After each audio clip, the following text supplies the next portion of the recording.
नमस्कार दोस्तों, मैं हूं आपका दोस्त अश्विनी निगम और इस वीडियो में मैं आपको राष्ट्रपति के बारे में बताना चाहूँगा।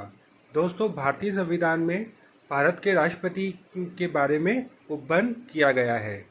आर्टिकल 52 से लेकर आर्टिकल 61 के बीच में राष्ट्रपति के बारे में संविधान में उल्लेखित किया गया है, जिसके अंतर्गत सबसे पहले हम लोग आर्टिकल की सेक्शन नंबर 52 के बारे में जानते हैं। आर्टिकल 52 में ये कहा गया है कि भारत का एक राष्ट्रपति होगा और आर्टिकल 53 में राष्ट्रपति की उपयोगिता एवं उसके बारे में बताया गया है। आर्टिकल 53 हमें बताता है कि जितनी भी कार्यपालिक शक्तियां संविधान में दी गई है वो सभी राष्ट्रपति में निहित होगी।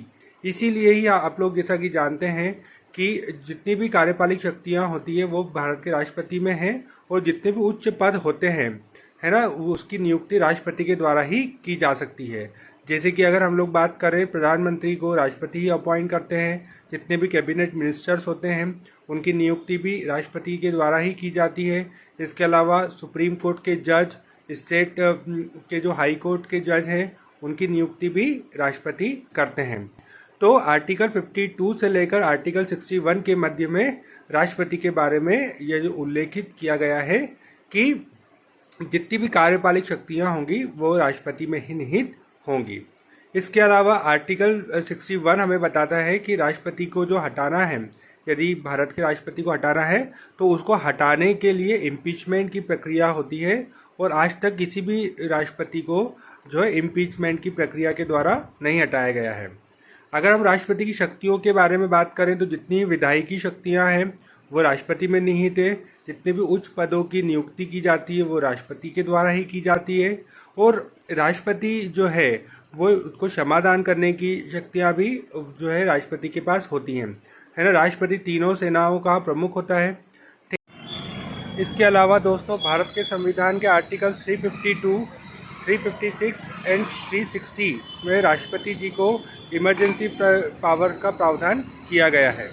इसके अलावा राष्ट्रपति को क्षमादान करने का भी अधिकार प्राप्त होता है और राष्ट्रपति जो है सैन्य न्यायालयों और जो भारत के सुप्रीम कोर्ट और हाई कोर्ट के द्वारा दी गई किसी भी प्रकार की सज़ा को माफ़ करने का और उसे कम करने का भी अधिकार राष्ट्रपति जी को दिया गया है।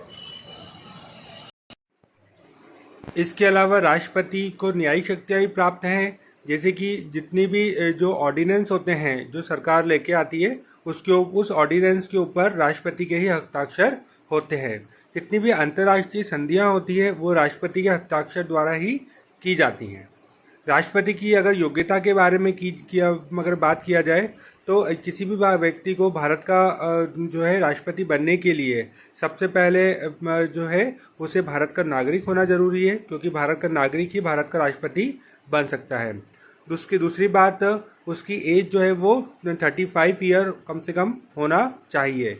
इसके अलावा राष्ट्रपति बनने के लिए किसी लाभ का पद पर व्यक्ति नहीं होना चाहिए और राष्ट्रपति को बनने के लिए वैसी अर्हता होना चाहिए कि जो लोकसभा का अध्यक्ष है या लोकसभा का जो मेंबर है, यदि उसकी अगर व्यक्ति मेंबरशिप बनने की अगर योग्यता रखता है तो वह व्यक्ति राष्ट्रपति की योग्यता भी रखेगा। तो इस प्रकार राष्ट्रपति की योग्यताओं के बारे में बताया गया है।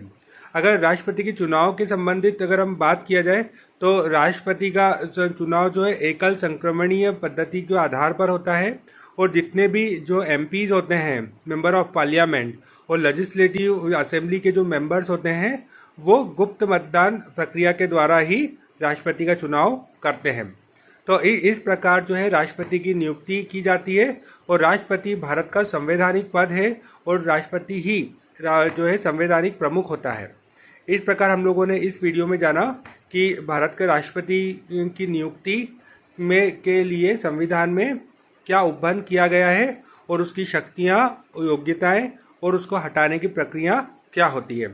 तो होप दोस्तों आपको मेरा यह वीडियो पसंद आया होगा। Thank you for watching this video.